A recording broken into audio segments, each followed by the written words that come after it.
Welcome all. आप सभी का स्वागत है आपके अपने channel be to study IQ पर।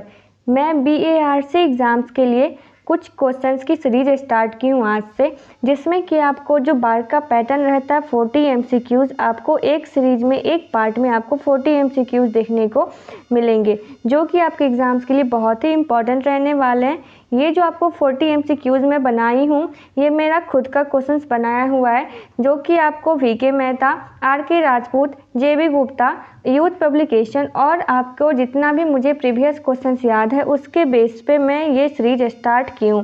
सारे बुक से सारे जो भी क्वेश्चंस याद है सबसे मैं लेके खुद से बनाई हुई हूँ।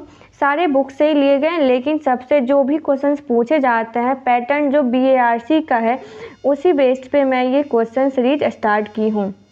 ये आपके वीडियो का पहला, ये आपके क्वेश्चंस का पहला पार्ट है, जो कि आपको पार्ट वाइज पार्ट 1 पार्ट 2 करके आपको देखने को मिलेगा। एक पार्ट में आपको 40 MCQs रहेंगे आपको, जो कि और इस MCQs के आंसर के साथ साथ आपको एक ही क्वेश्चंस के काफ़ी सारे एक्सप्लेनेशन भी आपको देखने को मिलेगा।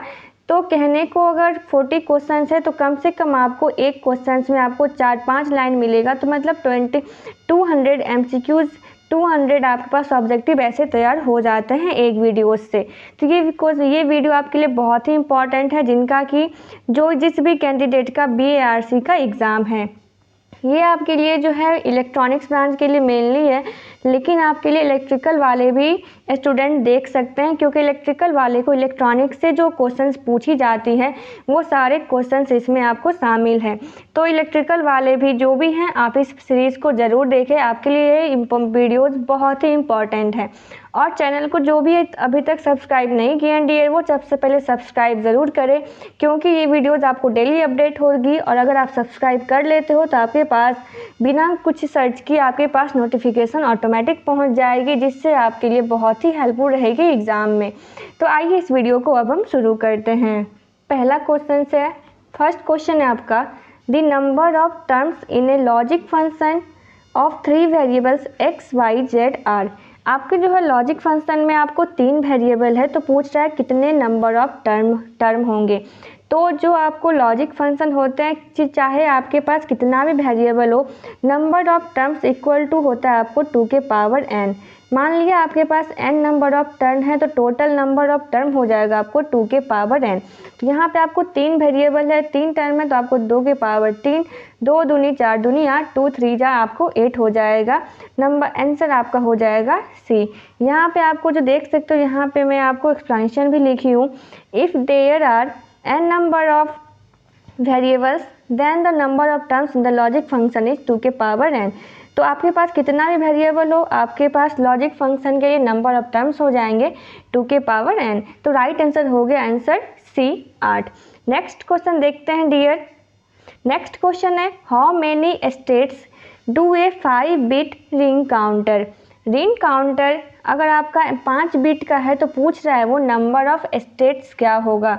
नंबर ऑफ स्टेट्स को हम कई बार मोड ऑफ काउंटर के भी नाम से जानते हैं। मोड ऑफ काउंटर आप बताओ मोड ऑफ काउंटर। अगर दोनों क्वेश्चंस पूछे, दोनों क्वेश्चंस का मीनिंग सेम ही है। इसका आपको आंसर होता है, देखिए, चाहे आपके पास रिंग काउंटर हो, रिपल काउंटर हो, जॉनसन काउंटर हो, सभी के स्टेट्स के फार्मूला से अलग अलग होते हैं। तो यहाँ पे मैं आपके लिए फार्मूला लाई हूँ, यहाँ पे आप देख सकते हो। यहाँ पे लिखा हुआ है, जैसा कि मैं बताऊँ आपको, with ring counter with n flip flops. अगर रिंग काउंटर है वहाँ पे n फ्लिप फ्लॉप है तो आपके पास n स्टेट ही होंगे। मतलब रिंग काउंटर में जितने फ्लिप फ्लॉप होंगे उतना ही नंबर ऑफ स्टेट होगा। तो आप अदरवाइज कह सकते हो दूसरे लैंग्वेज में, वो जितने n बिट का होगा उतने ही उसमें मोड ऑफ काउंटर होंगे। जॉनसन काउंटर में अगर n फ्लिप फ्लॉप है तो स्टेट हो जाएगा 2n, सीधा 2 का मल्टीप्लाई हो जाएगा। और अगर रिपल काउंटर है तो वहाँ हो जाएगा 2 के पावर n।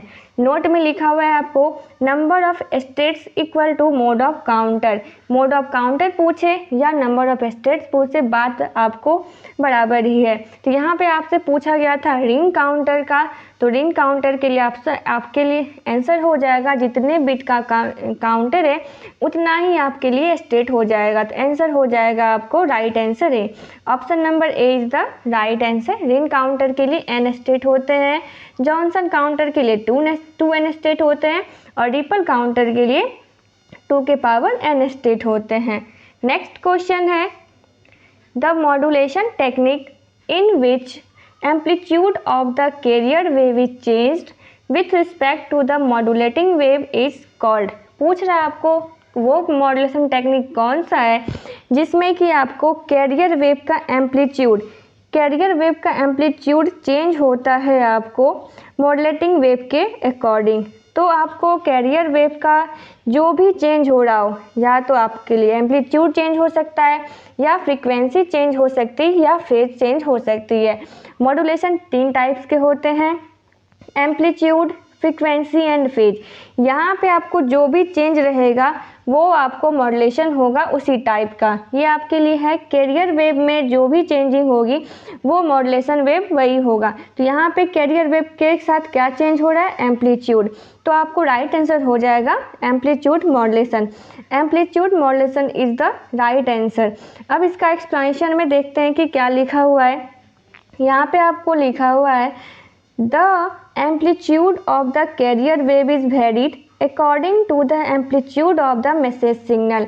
मैसेज सिग्नल के एम्पलीट्यूड के अकॉर्डिंग अगर कैरियर वेव का एम्पलीट्यूड चेंज हो रहा है तो वो एम्पलीट्यूड मॉड्यूलेशन होगा। अगर frequency of the carrier wave अगर कैरियर वेव का फ्रीक्वेंसी चेंज हो रहा है मैसेज सिग्नल के एम्पलीट्यूड के अकॉर्डिंग देन वो फ्रीक्वेंसी मॉड्यूलेशन होगा FM।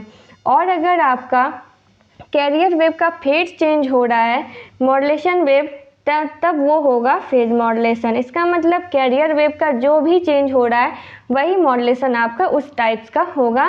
Amplitude modulation is the right answer. इस क्वेश्चन का आपका राइट आंसर हो जाएगा एम्पलीट्यूड मॉड्यूलेशन। नेक्स्ट क्वेश्चन है विच of the following is a non volatile memory. अब यहाँ पे बात आई नॉन वोलाटाइल मेमोरी, तो हम नॉन वोलाटाइल को पहले जानते हैं कि नॉन वोलाटाइल क्या होती है। नॉन वोलाटाइल कहने का मतलब है डाटा परमानेंट आपकी रहेगी। डाटा परमानेंट मतलब डाटा आपकी लॉस उसमें से नहीं होनी चाहिए। अगर आपकी लाइट कट हो जाती है, पावर सप्लाई कट हो जाती है, फिर भी आपकी अगर डाटा उसमें प्रेजेंट है, डाटा अगर लॉस नहीं हुई है तो उसे हम कहते हैं नॉन वोलाटाइल। तो नॉन वोलाटाइल इसमें से आपको रोम होती है, ROM रीड ओनली मेमोरी जो होती है वो नॉन वोलाटाइल होती है। तो यहाँ पे रोम देख रहे हो ऑप्शन नंबर सी में है PROM programmable read only memory. कई बार आपको PROM का फॉर्मूला फुल फॉर्म पूछा जाता है, रोम का फुल फॉर्म PROM का, तो PROM का फुल फॉर्म यहाँ पे है आपको प्रोग्रामेबल रीड ओनली मेमोरी। और रैम जो है आपको रैम वोलाटाइल मेमोरी होती है। रैम में क्या होती है, अगर आपकी पावर सप्लाई कट हो जाती है तो आपकी इसमें से जो डाटा होती है वो आपकी लॉस हो जाती है रैम में, इसलिए रैम को हम वोलाटाइल कहते हैं और रोम को कहते हैं नॉन वोलाटाइल। ओके, अब नेक्स्ट क्वेश्चन है dear. Next question when the strength of the current in 1 henry inductor changes at a rate of 5 ampere per second what is the voltage across it। इसमें कह रहा है अगर आपको current जो है इसमें what is the strength of the current in 1 henry inductor, आपको इंडक्टर की वैल्यू दी गई है 1 हेनरी L। अगर रेट पूछ रहा है 5 एम्पियर पर सेकेंड तो किसकी रेट है, DI करंट बाई टाइम, ये आपको दिया हुआ है 5 एम्पियर पर सेकेंड।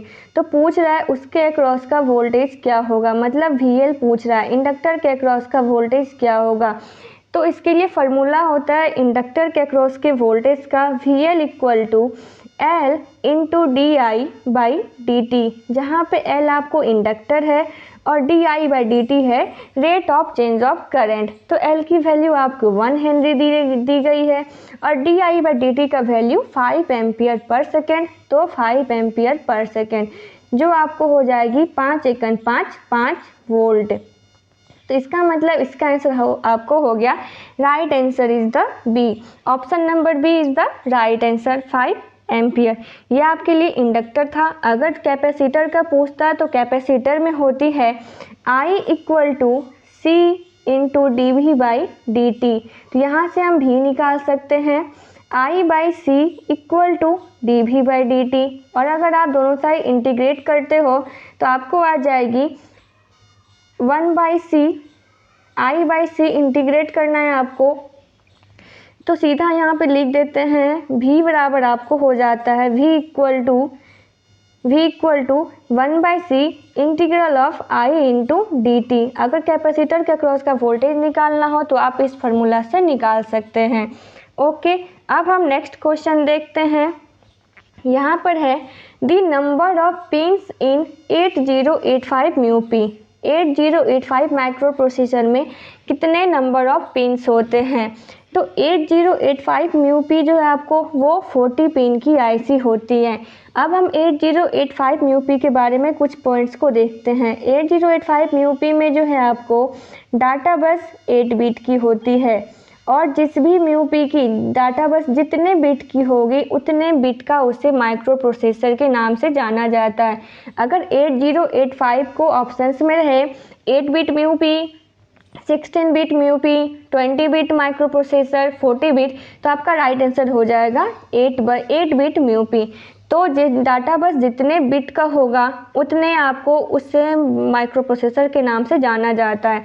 और हम 8085 में एड्रेस बस की बात करें तो वो आपको होगी 16 बिट म्यूपी एड्रेस बस होती है 8085 में। और यहीं पे अगर हम 8086 की बात कर ले, 8086 में आपको जो होती है वो आपको 40 पिन वो भी होती है, 40 पिन की आईसी इसमें भी होती है, लेकिन इसकी जो डाटा बस होती है वो आपको होती है 16 बिट। तो 8086 को हम 16 बिट म्यूपी के नाम से जानते हैं, और एड्रेस बस इसमें होती है 20 बिट की। तो यहाँ पे आप देख सकते हो एक क्वेश्चन में आपके कितने सारे एक्सप्लेनेशन किए गए हैं 8085 के बारे में, 8086 के बारे में। एक इम्पॉर्टेंट और भी क्वेश्चन हम जान लेते हैं कि 8085 जो है वो कौन सा आर्किटेक्चर है। तो 8085 को हम कहते हैं वॉन न्यूमैन आर्किटेक्चर। ये भी कई बार एग्जाम्स में पूछा गया, BARC में एक बार पूछा गया था। वॉन न्यूमैन आर्किटेक्चर के नाम से हम 8085 को जानते हैं। और 8086 आपका आर्किटेक्चर है हार्वर्ड, HARVARD, हार्वर्ड आर्किटेक्चर जो होती है वो 8086 है। ये आपकी हो गई number of pins. Okay, next question हम देखते हैं। नेक्स्ट क्वेश्चन है आपका Ohm's law applicable. Ohm's law आपकी कहाँ एप्लीकेबल है? ऑप्शन है ओनली ऑन कंडक्टर, क्या सिर्फ कंडक्टर पे, only on semi conductor, on conductor and semi conductor, या आपको ऑल ऑफ द एबव। यहाँ पे पूछ रहा है ओम्स लॉ आपके कहाँ एप्लीकेबल होते हैं, क्या सिर्फ कंडक्टर पे, या आपके दोनों पे, या सिर्फ सेमी कंडक्टर पे। तो ओम्स लॉ के बारे में हम पहले जानते हैं। ओम्स लॉ आपका कहता है जो करंट होती है वो डायरेक्टली प्रोपोर्शनल टू V होती है, और इस प्रोपोर्शनल की साइन जब आप हटाते हो तो वो आपकी आती है 1/R इंटू V। तो I बराबर V/R हम यहीं से कहते हैं। ये ओम्स लॉ जो है ओनली कंडक्टर पे लागू होती है, सेमी कंडक्टर के लिए ओम्स लॉ नहीं है। ओम्स लॉ लीनियरली फॉलो करती है, इसलिए सेमी कंडक्टर पे ये रूल एप्लीकेबल नहीं होती है कि I बराबर V/R हो। तो जहाँ पे आपको ये क्वेश्चन आ जाए उसका राइट आंसर आपको हो जाएगा ओनली ऑन कंडक्टर, या option number A is the right answer. Next question है an ideal current source. Ideal current source has infinite internal resistance, zero internal resistance, large value of current, large value of voltage. तो यहाँ पे हम देखते हैं सबसे पहले ideal current source का कई बार फिगर भी देता है कि आप कौन सी इनमें से आइडियल करंट सोर्स है। तो आइडियल करंट सोर्स की फिगर आपको होती है ऐसे में बनाऊं, ये आपको एरो की साइन होती है ideal current source. Ideal current source की आपको इंटरनल रेसिस्टेंस काफ़ी ज़्यादा हाई होती। अगर आइडियल नहीं रहती तो यहाँ पे आपको वेरी हाई रहता और यहाँ पे आप दे सकते थे वेरी हाई, लेकिन जब ही आइडियल लगा तो यहाँ पे आपको हो जाएगा infinite internal resistance. Current source जिसका रेसिस्टेंस काफ़ी हाई होता है लेकिन आइडियल लगा हुआ है इसलिए इनफिनाइट हो जाएगा। अब हम देख लेते हैं वोल्टेज सोर्स के बारे में भी। आइडियल वोल्टेज सोर्स का जो अगर यहाँ पे आपका आइडियल वोल्टेज सोर्स रहता तो आपका हो जाता जीरो इंटरनल रेसिस्टेंस। उसका इंटरनल रेसिस्टेंस बहुत ही कम होता है जो कि आइडियल में जीरो हो जाती है। ओके, अब हम नेक्स्ट क्वेश्चन देखते हैं।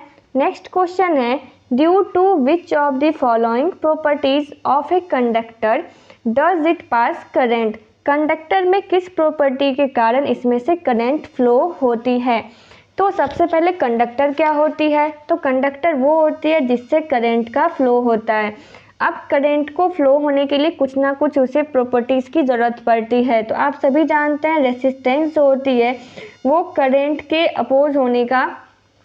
के फ्लो होने का अपोज करती है।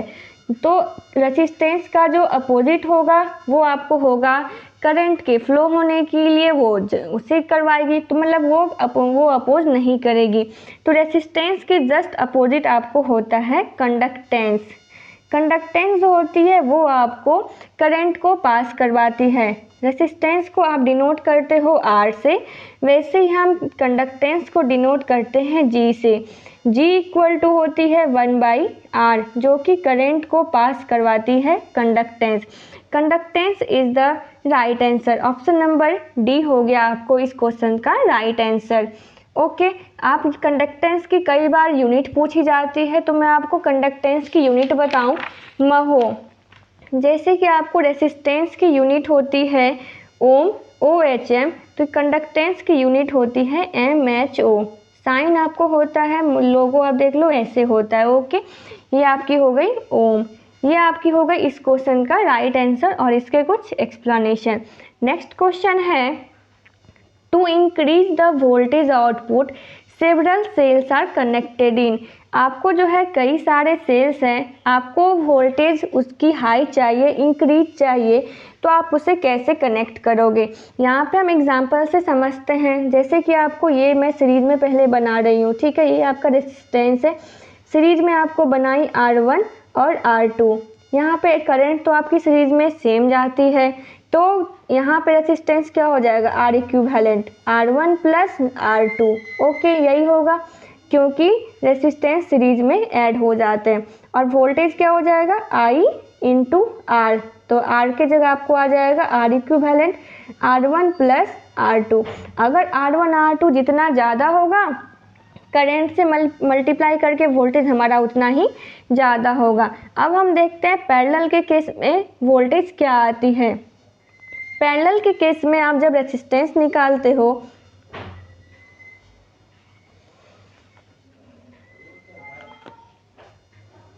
अब रेजिस्टेंस हम पैरेलल में बनाते हैं। ये आपका पैरेलल बन गया, ठीक है, ये आपको R1 और ये आपको R2, तो R इक्विवेलेंट आपका हो जाएगा 1/R1 प्लस 1/R2। तो आपको रेजिस्टेंस जो है पैरेलल में कम आएंगे, तो वोल्टेज क्या हो जाएगा V into I into R, V equal to I into R. अगर R कम है और इसमें मल्टीप्लाई हो रहा है तो वोल्टेज भी आपकी कम हो जाएगी।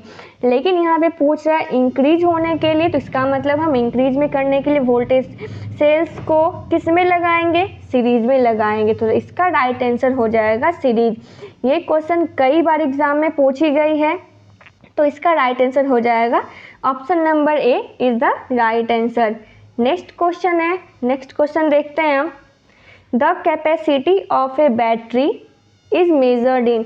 बैटरी की कैपेसिटी किस में मेजर की जाती है। ये भी क्वेश्चन, ये सारे क्वेश्चन जितने भी हैं सभी एग्जाम्स में पूछे गए किसी ना किसी एग्ज़ाम में, और कुछ क्वेश्चंस इसमें से वो हैं जो कि BARC में ही पूछे गए। ये क्वेश्चंस भी कई बार एग्ज़ाम में पूछा गया है। तो आपको जो है बैटरी की कैपेसिटी जो होती है वो एम्पियर आवर में मेजर की जाती है। एम्पियर आवर में मेजर की जाती है या तो मिली एम्पियर आवर में मेजर की जाती है। ओके, नेक्स्ट क्वेश्चन है What happens to the resistance of a pure semiconductor when heated? जब प्योर सेमीकंडक्टर को गर्म किया जाता है तो उसके रेसिस्टेंस पे क्या इफेक्ट पड़ता है? जब सेमीकंडक्टर को गर्म किया जाता है तो रेसिस्टेंस पे क्या फर्क पड़ता है? सबसे पहले ये बता दें आपको, सेमीकंडक्टर जो होती है वो होती है आपको negative temperature coefficient. Negative temperature coefficient का मतलब होता है अगर आपको टेम्परेचर बढ़ाओगे तो आपको रेसिस्टेंस घटेगा और अगर आप टेम्परेचर घटाओगे तो रेसिस्टेंस बढ़ेगा। ये क्वेश्चन आपको कई बार पूछा गया है कि सेमीकंडक्टर जो है कौन सी टेम्परेचर कोफिशिएंट रखती है, पॉजिटिव या निगेटिव? तो सेमीकंडक्टर रखती है निगेटिव टेम्परेचर कोफिशिएंट। तो अगर आपको यहाँ पे बोला लग रहा है कि वो हीट कर रहे हैं, इंक्रीज कर रहे हैं, तो रेसिस्टेंस आपका डिक्रीज होगा। तो option number B is the right answer. ठीक है, नेक्स्ट क्वेश्चन है how many valence electron does a pentavalent impurity have? तो पूछ रहा है जो पेंटावैलेंट इम्प्यूरिटी होती है उसके वैलेंस इलेक्ट्रॉन कितने होते हैं। सबसे पहले हम वैलेंस इलेक्ट्रॉन जो होता है उसको कहते हैं जो ऑर्बिट के लास्ट इलेक्ट्रॉन में होते हैं। नंबर ऑफ जो लास्ट ऑर्बिट में जितने इलेक्ट्रॉन होते हैं उसे हम वैलेंस इलेक्ट्रॉन के नाम से जानते हैं। और पेंटावैलेंट इम्प्योरिटी होती है, पेंटा मतलब होता है 5, तो जिसके लास्ट में आपको 5 इलेक्ट्रॉन होंगी उसे हम कहते हैं पेंटावैलेंट इम्प्योरिटी। 5 आपको किस किस में होते हैं मैं आपको वो नाम बताऊं तो 5 आपके होते हैं नाइट्रोजन, फॉस्फोरस, आर्सेनिक AS और आपको जो है एंटीमनी SB और बिस्मथ BI। इस सभी के आपको एटॉमिक नंबर भी कई बार पूछे गए, आपसे पूछे जाते हैं कि हाउ मैनी इलेक्ट्रॉन्स या how many protons are present in phosphorus. तो जितने एटॉमिक नंबर होते हैं उतने प्रेजेंट होते हैं। तो इस सभी के एटॉमिक नंबर मैं आपको बताऊं, nitrogen N7, phosphorus P15, arsenic AS33, okay, antimony SB 51, 51, bismuth BI 83। ये आपके हो गए पेंटावैलेंट इम्प्योरिटी। ये सभी जितने भी एटम यहाँ पर हैं इस सभी के लास्ट में आपको 5 इलेक्ट्रॉन देखने को मिलेंगे। तो पेंटावैलेंट इम्प्योरिटी में आपको हो जाएंगे 5। ऐसे ही हम ट्राइवैलेंट की यहाँ पे बात कर लेते हैं। ट्राइवैलेंट इम्प्योरिटी जो आपको होती है जिसके लास्ट में 3 इलेक्ट्रॉन होंगे वो आपकी हो जाएगी ट्राइवैलेंट। ट्राइवैलेंट में आपको आते हैं boron B3, gallium Ga31 31, indium होती है 49, उसके बाद आपको होते हैं एल्यूमिनियम Al13। ये आपको जो है एटम इस सभी के लास्ट में आपको 3 देखने को मिलेंगे, उसे हम कहते हैं ट्राइवैलेंट। ओके, तो यहाँ पे ट्राइवैलेंट पेंटावैलेंट की एग्जाम्पल भी पूछी जाती है, इनमें से कौन पेंटावैलेंट है और कौन इनमें से ट्राइवैलेंट नहीं है। इस टाइप का ऑब्जेक्टिव भी कई बार पूछे गए हैं। नेक्स्ट क्वेश्चन हम देखते हैं, electron volt is the unit of. ये क्वेश्चन तो डायरेक्ट BARC की ली गई है। BARC में क्वेश्चन पूछा गया था इलेक्ट्रॉन वोल्ट किसकी यूनिट है, पोटेंशियल की, एनर्जी या पोटेंशियल डिफरेंस या पावर। तो इस सभी की यूनिट जो है मैं बताऊं आपको, पोटेंशियल की यूनिट होती है वोल्ट, पोटेंशियल विभव जो होती है, एनर्जी की SI मात्रा, एनर्जी की SI यूनिट होती है आपको जूल, पोटेंशियल डिफरेंस की आपको SI यूनिट होती है वोल्ट और पावर की SI यूनिट होती है आपको वॉट। यहाँ पे इलेक्ट्रॉन वोल्ट है तो इलेक्ट्रॉन वोल्ट आपको जो है एनर्जी की ही यूनिट है, ये SI यूनिट है और इलेक्ट्रॉन वोल्ट इसकी दूसरी यूनिट है। आपको जो है अगर ये आपसे पूछा है तो ये भी आपसे एग्जाम से पूछा गया है, एक इलेक्ट्रॉन वोल्ट इक्वल टू कितने जूल होते हैं। ओके, तो यहाँ पे आपको होते हैं 1.602 इंटू 10 के पावर -19 जूल होते हैं। तो ये सारे ऑब्जेक्टिव जो भी है आप इसे एक नोटबुक बनाओ और जो भी क्वेश्चंस आपके एक्स्ट्रा में आ रहे हैं आप उसे लिखते जाओ। ये सारे क्वेश्चंस बहुत ही इम्पॉर्टेंट है और सारे क्वेश्चंस आपको प्रीवियस वाले ही हैं जो कि BARC समय पूछे गए हैं। ओके, नेक्स्ट क्वेश्चन है आपका, what is the responsible for the current to flow, current के फ्लो करवाने के लिए कौन रिस्पॉन्सिबल है? प्रोटॉन, इलेक्ट्रॉन, न्यूक्लियस, प्रोटॉन और इलेक्ट्रॉन दोनों। तो यहाँ पे आपको क्वेश्चन का राइट आंसर हो जाएगा इलेक्ट्रॉन।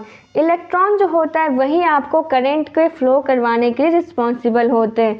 अब यहाँ पे मैं आपको बताऊँ, जो इलेक्ट्रॉन की डायरेक्शन होती है जस्ट उसके अपोजिट डायरेक्शन में आपको करंट के फ्लो का डायरेक्शन होता है। तो इसके अपोजिट डायरेक्शन में आपको करंट का फ्लो होता है, ठीक है। तो और करंट की जो डायरेक्शन होती है वो हमेशा high potential to low potential होती है। हाई टू लो जो करंट फ्लो होती है हमेशा हाई टू लो होती है। तो इसका मतलब इलेक्ट्रॉन की डायरेक्शन क्या होती है अगर पूछी जाएगी, लो टू हाई, मतलब नेगेटिव टू पॉजिटिव भी आप कह सकते हो, low to high. Okay, next question है आपका 16 number, what type of temperature coefficient do thermistor have? Thermistor की टेम्परेचर कोफिशिएंट क्या होती है? पॉजिटिव, नेगेटिव, पॉजिटिव या नेगेटिव या कोई नहीं। तो टेम्परेचर आपको जो है थर्मिस्टर की टेम्परेचर कोफिशिएंट जनरली नेगेटिव होती है, तो मोस्टली आंसर आपको नेगेटिव ही देखने को मिलेगा। इसका थर्मिस्टर का आपको राइट आंसर हो जाएगा option number B, negative.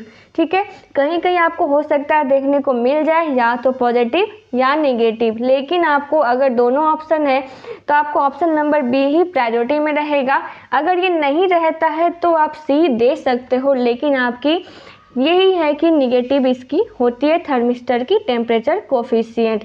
Negative कहने का सेंस मैं आपको समझा चुकी हूँ, अगर टेम्परेचर इंक्रीज होता है तो उसकी रेसिस्टेंस आपको डिक्रीज करेगी, और अगर आपको टेम्परेचर डिक्रीज होगी तो रेसिस्टेंस उसकी इंक्रीज होगी।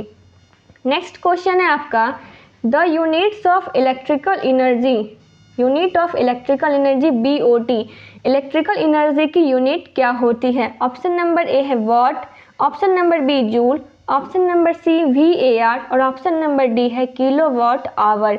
तो इलेक्ट्रिकल एनर्जी जो है आपको वो होती है आपको equal to power into time, ये आपको एनर्जी इलेक्ट्रिकल एनर्जी की फार्मूला होती है, ठीक है। और P equal to power, power equal to होती है VI, V क्रॉस I और टाइम, तो V की यूनिट आपको होती है वोल्ट, I की एम्पियर, T की सेकेंड। अगर आपको वोल्ट एम्पियर सेकेंड देता है तो वो भी आपको यूनिट हो सकती है अगर आपके ऑप्शंस में प्रेजेंट है, नहीं तो पावर की यूनिट होती है आपकी वॉट और आपको टाइम की होती है सेकेंड, मिनट, आवर।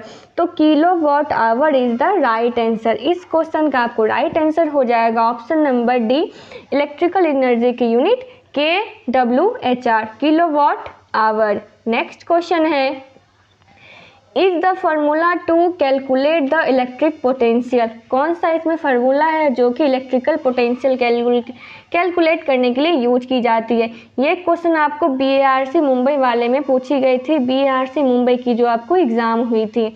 इसमें है V equal to W/Q, V equal to W into Q, या W इक्वल टू V/Q, या Q इक्वल टू V/W। तो आपको ये होती है W इक्वल टू होती है V इंटू क्यू, ये आपकी फार्मूला होती है। इसमें से आप देखो कि कौन सी ऑप्शन में ये आ रही है, W equal to W equal to V into Q किस में है? यहाँ से अगर पहला ऑप्शन देखो तो V into Q equal to W, इसका मतलब राइट आंसर आपको ऑप्शन नंबर ए हो जाएगी। इस क्वेश्चन का राइट आंसर है आपको ए। ये आपको बार में पूछी गई थी। इसी बार के जो है छोटे छोटे क्वेश्चंस आपके एग्जाम में गलत हो जाते हैं क्योंकि जो है आपको छोटे क्वेश्चन में ही हम कंफ्यूज होते हैं, W बराबर V/Q था या W बराबर V इंटू क्यू था। इसलिए आप इस सब क्वेश्चन को अच्छे से देखें और माइंड में सेट करके रहें, ठीक है।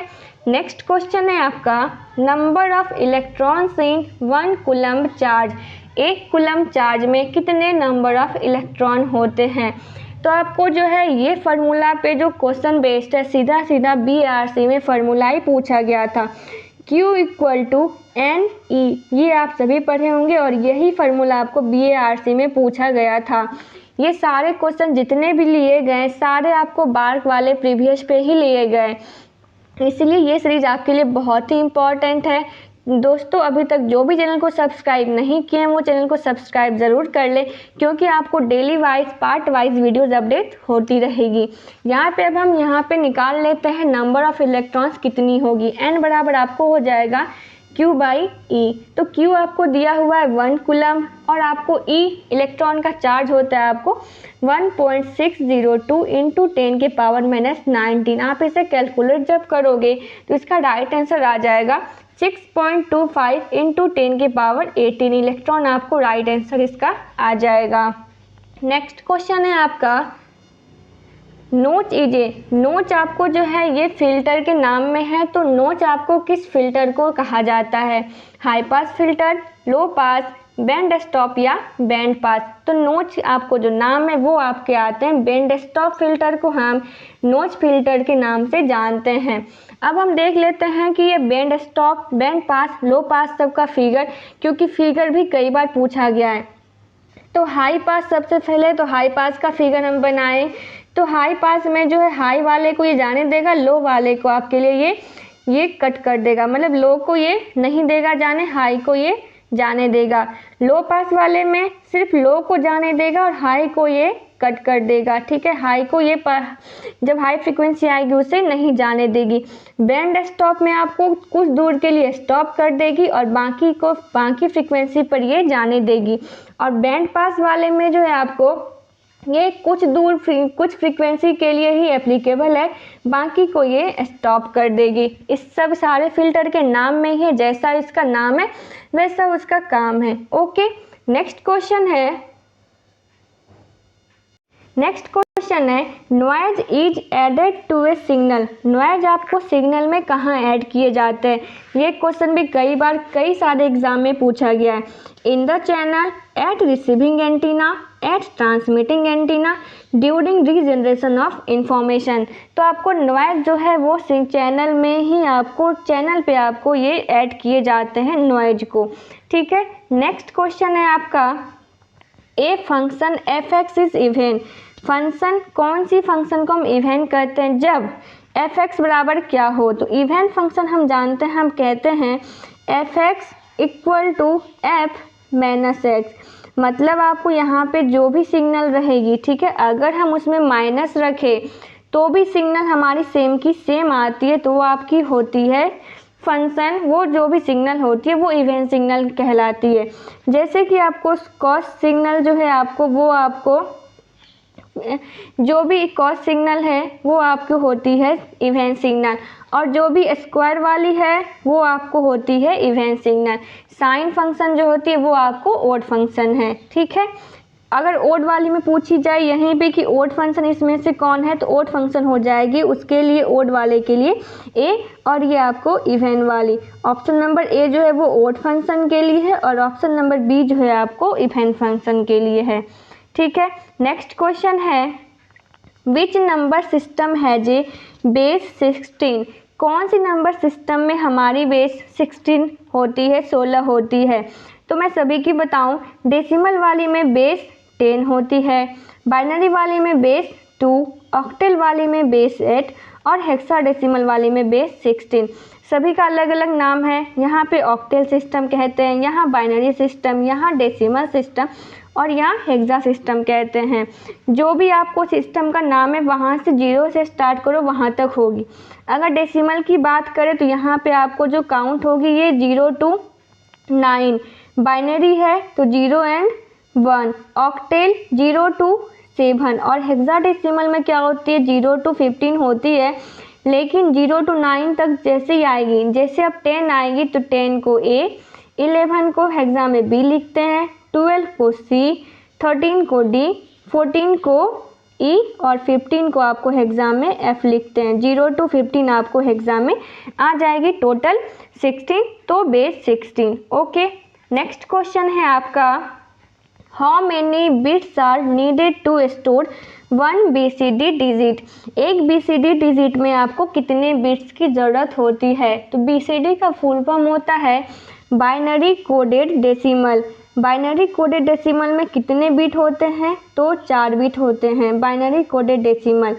एक BCD में आपको होते हैं 4 बिट, ठीक है। इसी तरह मैं बताऊं, एक बाइट जब आपको एक बाइट पूछी जाती है वहाँ आपको होती है एक बाइट इक्वल टू 8 बीट, और अगर आपको एक निबल पूछी जाती है तो एक निबल में होती है आपको 4 बीट, और यहीं पे अगर आपको 2 बाइट बोल दे तो 2 × 8 16 हो जाएगी।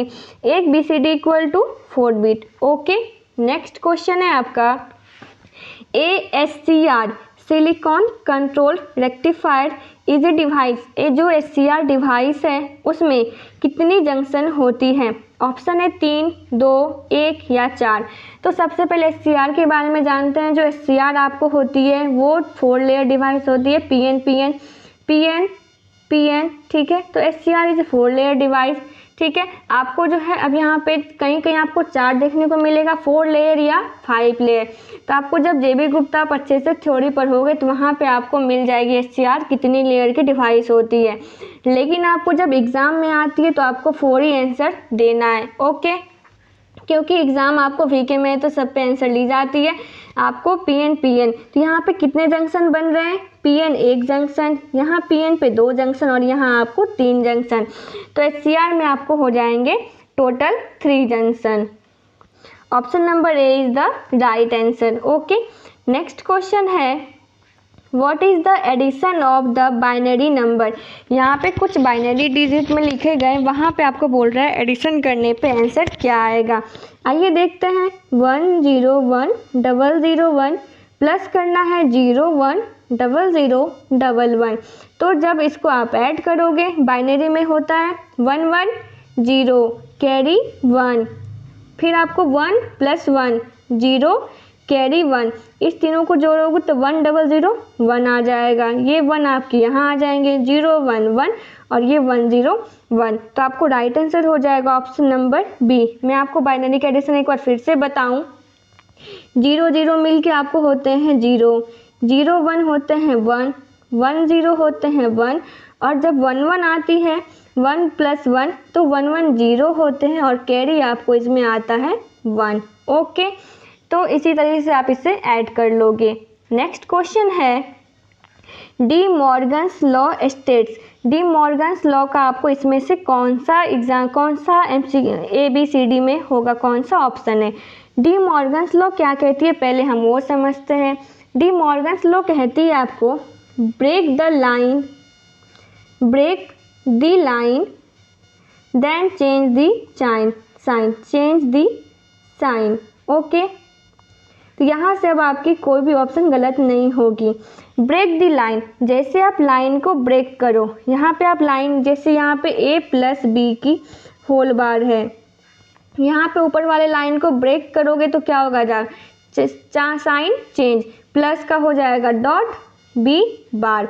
अगर आपको ऑप्शन नंबर B वाले में देखें AB का बार क्या होगा, AB का होल बार A अलग होगा, ठीक है। तो बीच में अभी डॉट का साइन है, तो जब डॉट बदलेगा तो वो प्लस में आ जाएगा B बार। अब देख लो कौन सी ऑप्शन इसमें आपको सही है। ऑप्शन नंबर A अगर होता तो ये होता गलत।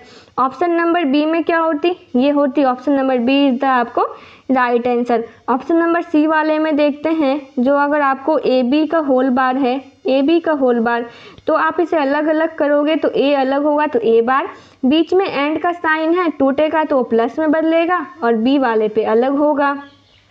लेकिन यहाँ ऑप्शन में B पे साइन बार नहीं है तो इसलिए गलत है। ऑप्शन नंबर D में AB का होल बार है, तो इसी प्रकार क्या हो जाता है A बार + B बार। तो आपको ऑप्शन नंबर D भी गलत है, तो इसका राइट आंसर हो जाएगा option number B is the right answer. Okay, next question है the number of inputs in a half adder. Half adder में कितने नंबर ऑफ इनपुट होते हैं? तो हाफ एडर की बताऊं, हाफ एडर मतलब जो आपको ऐड करे, हाफ मतलब आपको होते हैं आधा और इसके बाद आपको होते हैं फुल एडर। तो हाफ एडर में आपको होते हैं 2 इनपुट और 2 आउटपुट होते हैं, ठीक है। तो यहाँ पे 2 इनपुट है तो आपको इनपुट क्या सब होंगे? 0 0 0 1 1 0 और 1 1, यही आपको इनपुट होगा। और 2 आउटपुट कहने का सेंस है कि 2 आउटपुट में हाफ एडर का आउटपुट क्या सब होता है? एक तो ऐड करेगा तो सम होगी और दूसरा आपका कैरी होगा अगर आपकी सम करने पे बच रही है। तो जब आप 0 0 को ऐड करोगे 0 1 1 0 और 1 1 तो क्या होगा, 0 0 आपको सम करने पे 0 कैरी 0, 0 1 1 कैरी 0, 1 0 सम करने पे 1 कैरी 0 और 1 1 0 कैरी 1। यहाँ से आप हाफ एडर की आप एक्सप्रेशन निकालोगे सम वाली, तो देखो किस किस में 1 है, इस दोनों में, तो ये 1 कैसे आया है, एक 0 था एक 1 था, ये आपके इनपुट A था एक आपको B था, तो A वाला क्या है पहले 0 और B वाला है 1, तो क्या हो जाएगा A बार और B, उसके बाद क्या है, एक है आपको A और एक है आपको B बार, तो आपको सम की आउटपुट क्या मिल गई, A bar B plus A B बार। ये आपको देखो किसका एक्सप्रेशन है, ये आपको ऐसा एक्सप्रेशन आता है आपको XOR में, तो आपको यहाँ पे हाफ एडर में आपको ये भी पूछा जाएगा, तो हाफ एडर का जो आपको सम की होती है वो कौन सा एक्सप्रेशन आता है, तो XOR आता है। इसी प्रकार हम कैरी की भी निकालें, तो कैरी में आपको लास्ट में A इंटू B आता है, ये किसका एक्सप्रेशन है, ये आपको एंड गेट का आता है। तो हाफ एडर किस किस से मिलके बना होता है, एक XOR गेट और एक आपको एंड गेट। ठीक है, यहाँ पे देखो आप कितने सारे एक क्वेश्चन से आंसर निकाल रहे हो। नेक्स्ट क्वेश्चन हम देखते हैं, which of the following is true about Zener diode. Zener diode के बारे में इसमें से कौन सी सही है। जेनर डायोड लाइटली डॉप्ड होती है, गलत, जेनर डायोड हमारी हाईली डॉप्ड होती है, जेनर डायोड बहुत ज़्यादा हाईली डॉप्ड होती है। It is mostly use in voltage regulator electronic circuit, इसे रोकते हैं, पहले इसे थोड़ा देर स्टॉप करते हैं, बी ऑप्शन को होल्ड करते हैं। It is use in forward bias, नहीं, जनरल डायोड को हम रिवर्स वाइस में कनेक्ट करते हैं, general diode always connected in reverse bias. Okay, it has एवलांचे breakdown, गलत, जनरल डायोड जो होती है उसमें जनरल ब्रेकडाउन होती है। जनरल ब्रेकडाउन क्या होती है, जिसमें आपको ग्रेटर देन 5 वोल्ट होती है, और एवलांचे ब्रेकडाउन जो होती है वो लेस देन 5 वोल्ट पे आती है। हाईली डॉप्ड है तो वो ज़्यादा वोल्टेज पे काम करती है, मतलब 5 से ज़्यादा रहती है। तो ऑप्शन नंबर बी पे आते हैं अब, it is mostly use in voltage regulator electronic circuit. General diode का मोस्टली यूज है वोल्टेज रेगुलेटर में, सही है, जनरल डायोड का हम यूज़ वोल्टेज रेगुलेटर में ही करते हैं वोल्टेज स्टेबल करने के लिए। तो option number B is the right answer. यहाँ पे आप जनरल डायोड की कितने जाने हो, यहाँ पे highly doped, reverse bias, general breakdown. Okay, next question है आपका 4, full wave rectified sine wave form factor is. Form factor आपको सारे वेव का पता होनी चाहिए। फॉर्म फैक्टर होती क्या है, फॉर्म फैक्टर होती है आपको जो है RMS upon average. Form factor equal to मैं बताऊँ आपको RMS वैल्यू, AC की RMS value upon average value, DC value भी एवरेज। तो साइन वेव है, साइन वेव की RMS वैल्यू क्या होती है, RMS होती है साइन वेव की मैक्सिमम वोल्टेज बाई √2, और आपको एवरेज वोल्टेज क्या होती है फुल वेव की 2Vm अपॉन पाई। जब इस दोनों को आप डिवाइड करोगे ये आपका आ जाएगा फॉर्म फैक्टर, तो Vm कैंसिल, और इससे कैलकुलेट करोगे तो इसका आपको राइट आंसर आ जाएगा 1.11।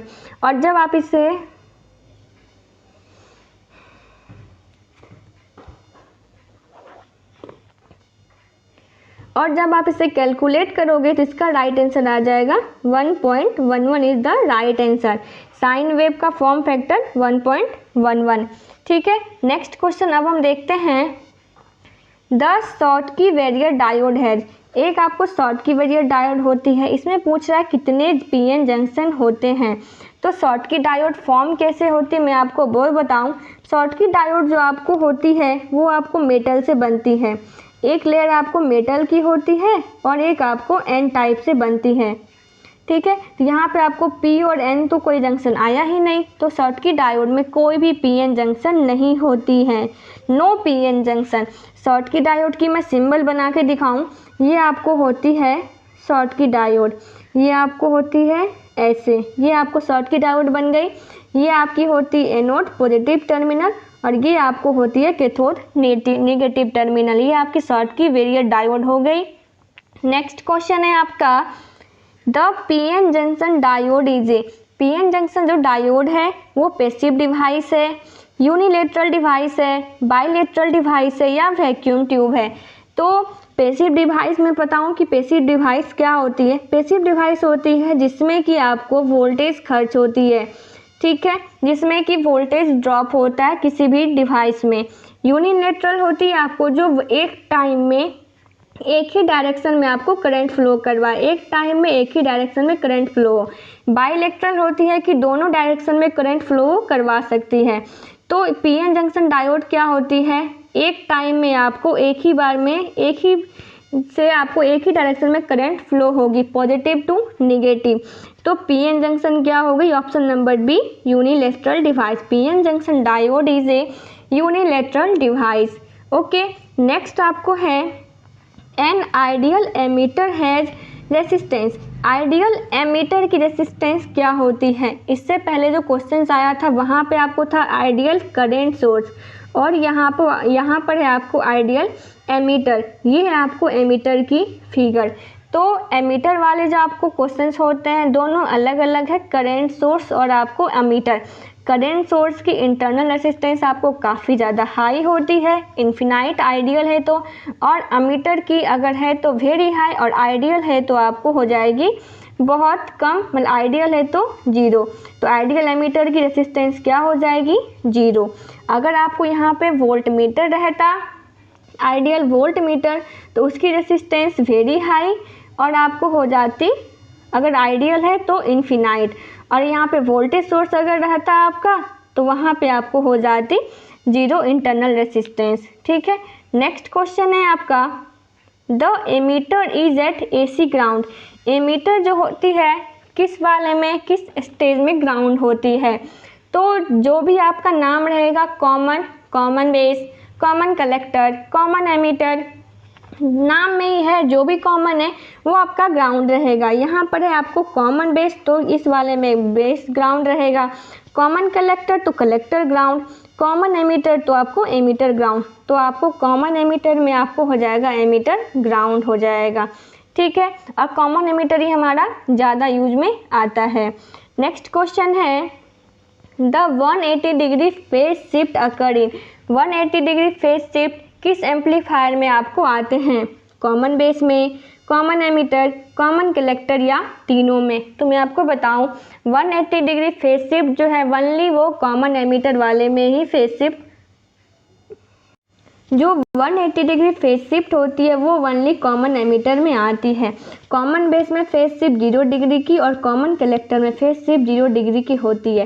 फेज शिफ्ट कहने का मतलब है कि आपको आउट ऑफ फेज हो जाती है। अगर आप पॉजिटिव में सिग्नल दिए हो तो आपको आउटपुट में इसका निगेटिव में मिलेगा। 180 से ये शिफ्ट करती है, कॉमन एमीटर में ही ऐसा होता है। ओके, नेक्स्ट है leakage current in the silicon semiconductor in the order of. Silicon semiconductor में लीकेज करंट जो होती है किस ऑर्डर में होती है, milli ampere, nano ampere, micro ampere या एम्पियर। सिलिकॉन में आपको जो है बहुत ही कम लीकेज करंट होती है, इसलिए हम सिलिकॉन को ज़्यादा प्रीफर करते हैं। और सिलिकॉन प्रेफर करने का और भी रीज़न है। तो आपको नैनो एम्पियर में सिलिकॉन में आपको लीकेज करंट होती है, और माइक्रो एम्पियर जो होती है वो जर्मेनियम वाले में होती है। मिली का मैं बताऊं, मिली होती है 10 के पावर -3, नैनो होती है 10 के पावर -9, माइक्रो होती है 10 के पावर -6। ओके, ये सब भी आपको याद रहनी चाहिए। नेक्स्ट क्वेश्चन है, एक passive network content. Passive network जो होती है कितने सोर्स ऑफ ईएमएफ को कंटेंट करती है। एक सोर्स रहते हैं ईएमएफ के, या कोई भी ईएमएफ सोर्स नहीं रहता है, या 2 सोर्स रहता है, या आपको ईएमएफ के 3 सोर्स रहते हैं। इलेक्ट्रोमोटिव फोर्स कितने वोल्टेज के सोर्स रहते हैं। तो पैसिव नेटवर्क वो होता है जो वोल्टेज ड्रॉप लेता है। तो पैसिव नेटवर्क में आपको जो है सोर्स अलग से, मतलब सोर्स उसमें हम लगाते नहीं हैं। वो एक्टिव नेटवर्क में रहती है कि सोर्स आपको एक्टिव नेटवर्क में रहती है, पैसिव तो हमारा वोल्टेज ड्रॉप करता है। तो पैसिव नेटवर्क में कोई भी ईएमएफ सोर्स नहीं रहती है। Option number B is the right answer. दोस्तों चैनल को सब्सक्राइब जो नहीं किए हैं वो चैनल को सब्सक्राइब ज़रूर कर ले। बाढ़ के आपको डेली अपडेट के क्वेश्चंस, डेली अपडेट की सीरीज मिलती रहेगी। ये आपको पार्ट 1 है, पार्ट 2, पार्ट 3 आपको लगातार आते रहेगा। जितना आपसे जब तक एग्ज़ाम नहीं हो जाती है, जितने सीरीज हो पाते हैं उतनी सीरीज आपको अवेलेबल करवा दी जाएगी। आपको क्वेश्चन जो इसमें सारे बुक से लिए गए हैं, जो कि आपको बहुत ही इंपॉर्टेंट है। बहुत सारे क्वेश्चन इसमें प्रीवियस में पूछे गए, इसलिए इस सीरीज़ को आप ज़रूर देखें। नेक्स्ट क्वेश्चन है, in a series RLC circuit impedance at resonance is. RLC series circuit में जो रेजोनेंस में होता है इम्पीडेंस क्या होता है? तो सीरीज आरएलसी सर्किट की जब हम बात करें तो ये आपको आर, ये आपका इंडक्टेंस, ये आपका कैपेसिटेंस और यहाँ आपको एसी वोल्टेज। यहाँ से आप जब इसकी फिगर ड्रॉ करोगे और आपको इम्पीडेंस की फार्मूला से इम्पीडेंस आपको फाइंड होगा, वो आपको आता है Z equal to R. Z आपको इम्पीडेंस और R आपका यहाँ का रेसिस्टेंस। तो सीरीज सर्किट में आपको इम्पीडेंस बहुत ही कम आते हैं रेजोनेंस के कंडीशन में। कितना आता है? तो जो R का वैल्यू रहता है वही आपका रेसिस्टेंस इक्वल टू इम्पीडेंस हो जाता है, तो बहुत ही कम, मिनिमम। अगर आपको यहाँ पैरेलल रहता क्वेश्चन में तो आपको हो जाती मैक्सिमम। ओके, नेक्स्ट क्वेश्चन है, OSI रेफरेंस मॉडल हैज़ कितने लेयर होते हैं? OSI मॉडल में आपको कितने लेयर होते हैं? ये क्वेश्चन बहुत बार पूछा गया है। इसका राइट आंसर है ऑप्शन नंबर सी, 7। हम 7 लेयर का भी नाम देख लेते हैं। तो आपको मैं एक ट्रिक बताऊं। आपको ट्रिक है, प्यारे दोस्त नवीन, प्यारे दोस्त नवीन, नवीन तुम्हारे शादी पर आऊँगा, तुम्हारे शादी पर आऊँगा। ये आपको जो है एक ट्रिक हो गई, यहाँ से आप याद कर लोगे। अब देखो, प्यारे, पी से फिजिकल लेयर, यहाँ पे मैं लिखूँ फिर से, पी प्यारे दोस्त नवीन तुम्हारे शादी पर आऊँगा। यहाँ आपको ऑर्डर में भी लिए गए। पी से आपको फिजिकल लेयर, डी से आपको डाटा लिंक लेयर, एन से आपको नेटवर्क लेयर, टी से आपको ट्रांसपोर्ट लेयर, एस से सेशन लेयर, पी से प्रेजेंटेशन लेयर और ए से आपका एप्लीकेशन लेयर। ये आपका सबसे पहला लेयर होता है और ये आपका 7th लेयर होता है। तो आपको ऑर्डर में भी पूछे जाते हैं इनमें से कौन 5वां लेयर है, कौन सा 7वां लेयर है, तो आपको ऑर्डर में याद भी होने चाहिए। और सभी और आपको लेयर्स के बारे में भी पता होनी चाहिए।